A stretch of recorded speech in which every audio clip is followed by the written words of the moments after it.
Hi, how are you? Today I'm going to discuss if it's possible for you to start your own breed, not really focusing on traditionally known breeds like the Black Australorp, the Brahmas, the Black Orpington, the Sussex, isn't it? The Isa, many. Is it possible for you to just start your own thing that is with certain characteristics that you really like, maybe that are required by the market? The answer is yes, it's very much possible. So I usually love to use layouts. Let's just say someone has got a fowl run, and in this fowl run there are a lot of hens, isn't it? Many hens and roosters. All right. So let's just say they've got 10 hens, they've got maybe, let's just make it a bigger number, 50 hens, maybe they've got 10 roosters, isn't it? And they are now thinking about this concept of animal breeding. But there is a lot of talk about specific breeds that people are talking about and boasting about: the Black Australorp, the Brahma. In this fowl run, the breeds that we have, we call them nondescript. This simply means there is not really, it's just a mixture.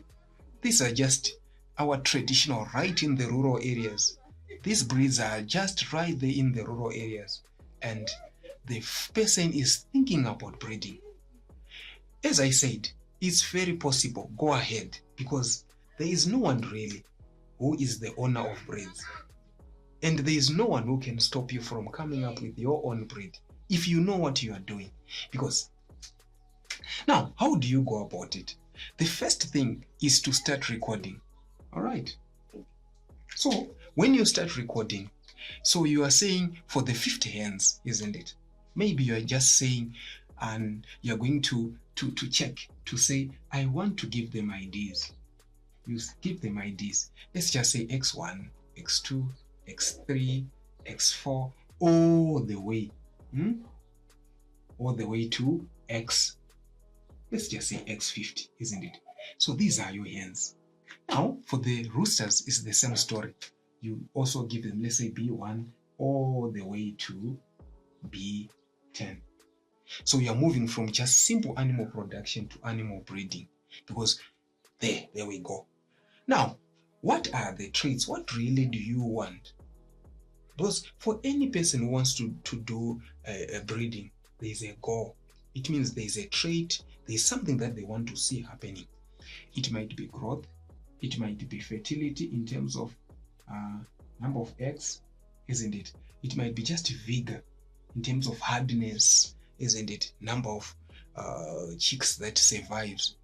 So you start observing and recording. For X1, are these chicks growing very fast? You can only do this by just measuring on average daily, isn't it? Growth. So daily, maybe every 3 days, you are measuring chicks that are coming from X1, chicks that are coming from X2. You are just measuring separately and recording, because animal breeding is about records. All right. Now, when these records are proper, let's say chicks that are coming from X1, you are recording. Chicks that are coming from X2, you are recording. So you give it time. That's the investment, isn't it? That is the sacrifice that you yourself are supposed to do, to observe and record, isn't it? So you've got a scale, a digital scale, to say the chicks that are coming from, you take them after 3 days, after 6 days, after a week, whatever durations that you put, you are recording. You are going to notice a pattern to say chicks that are coming from X1, because you're measuring growth and weights. They are really growing, or that are coming from X29, or that are coming from X30. On average, they are really growing better, isn't it? Which means a pointer to say the genetics for growth for that chicks, for that hen. So let's say hen X23 is becoming a target, maybe, and X13. These are becoming targets for growth, because their chicks, according to the measurements that you're doing, they are growing, isn't it? So remember, we said these are just nondescript road runners, just say road runners in general, that we find in the rural areas. But it does not mean that they do not grow very well. Someone might lie to say road runners in the rural areas, they do not grow. That would be a lie. So that is the same thing to find out the father.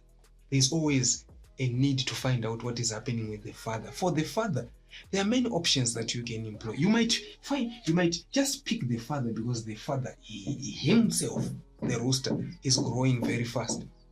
So you might pick, let's say B3.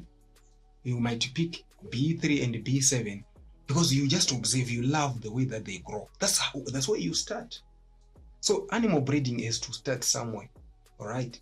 So it's about observations and recording. So when you now isolate and to say here you're going to take, let's just say you're going to take two roosters here. You're going to take, let's just say 10 hens here from this bunch. So now you have got 10 hens, you've got 2 roosters for the program of breeding. These have been selected as candidates for breeding, isn't it? They are different from these ones that were just doing random mating, just mixed up mating that was happening there. Here you're trying to come up with a breed with certain traits that can be recorded and checked from generation to generation. Remember, when you are doing animal breeding, it's not for this generation alone. It's for maybe 5, 10 generations or even 15 generations. So you are now selecting each and every time, measuring, recording, picking the one which is growing above the rest and including it, becoming the candidates for future breeding purposes.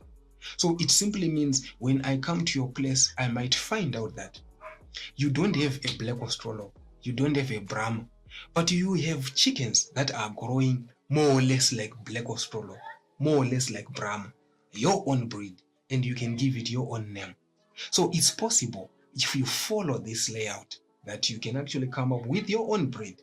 So never let anyone lie to you that only certain breeds are the best. Yes, it's always good to follow the order like everyone else, isn't it? It's always good because there are certain advantages of following the layouts that are already there.